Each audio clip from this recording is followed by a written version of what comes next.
If you enjoy farm podcasts, then tune into Carrot Cash Flow for all things farm business.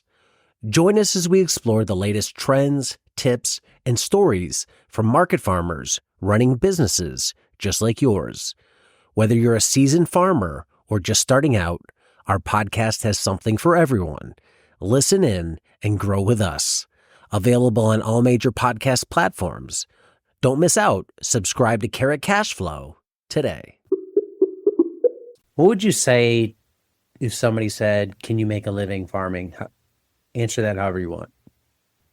I think most definitely you can, but a lot of people use this term that farming is a labor of love.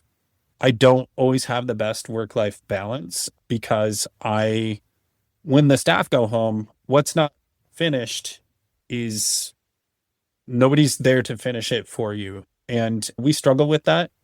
It's in the beginning, you got to crawl, and then now we're running. And it's this beast of a farm, which I've heard a lot of people testify that as the farm grows, your role changes. And I found that to be like really difficult last year because the role had grown so immensely and so quickly that I really struggled to balance like working on the farm and working on the business and setting up the farm. Where are you But right again, now on it? Are you CEO? Are you worker? yeah, so my wife and I are like partner owners. It's like a private partnership. Just Yeah, metaphorically. yeah, I'm the Are you still everything. trapped We in are your the own everything. labor? Oh yeah, and part of that is driven out of this like motive again for proficiency.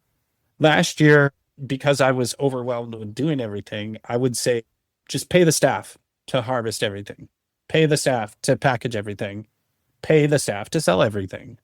And then I would work on the farm. I would build the farm out.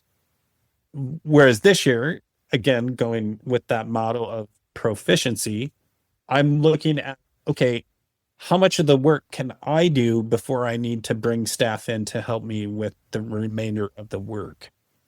And this year's work-life balance is a lot better so far. When my kids get home from school, I make sure that I set my work down and go hang out with the kids until they go to bed.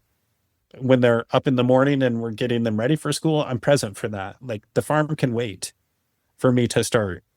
Because I think farming is just this, you have to become accustomed to living in this space of you're never going to finish. And you have to be comfortable with learning to figure out what to prioritize in order to make a smooth running business and system. So with Well, it being along only those lines, yeah, how different is it when it was two of you running a quarter acre farm to go into 2.5 acres? What are major differences besides obviously scale, but just running the business? What are things that if somebody wanted to 10x the size of their farm and go quarter to 2.5, what would you say? Watch out for blank. Watch out for blank. Are you ready for blank? yeah, I once heard somebody say that be careful because your problems can magnify. Like your strengths will magnify, but your problems magnify with it. Yeah. And I would say everybody's different, right? I've 10x my farm, but not everybody may want to do that. I would say something that you're gonna have to challenge yourself at or be willing to extrapolate from yourself is the willingness and the intention of self-reflection and being willing to admit that, or I guess being willing to figure out where it is that you need to grow and get better. And because I think that's like, I've heard that from a number of different areas in the past, but that really became obvious when we scaled up. It really became obvious because I would just lean into employees, contracting out the student workers or giving more time to the employees without really stopping to think, how much is this actually going to cost us? How much is this going to affect our business?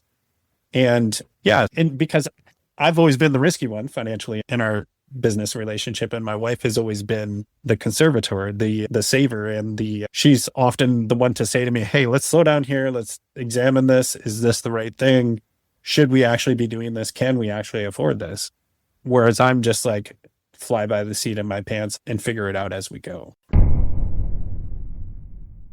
Hey there! Tired of spending forever seeding nursery trays by hand? Meet the Quick Click Drop Seeder. It makes seeding trays super fast. Just a click and you're done. You can seed multiple trays in no time, making your nursery work way easier. Plus, it works with paper pot trays, microgreens, and any other tray that you have. Say goodbye to tedious seeding and hello to more time on the farm. Join hundreds of other farmers and try the Quick Click Seeder today. Available at shop.moderngrower.co or using the link below.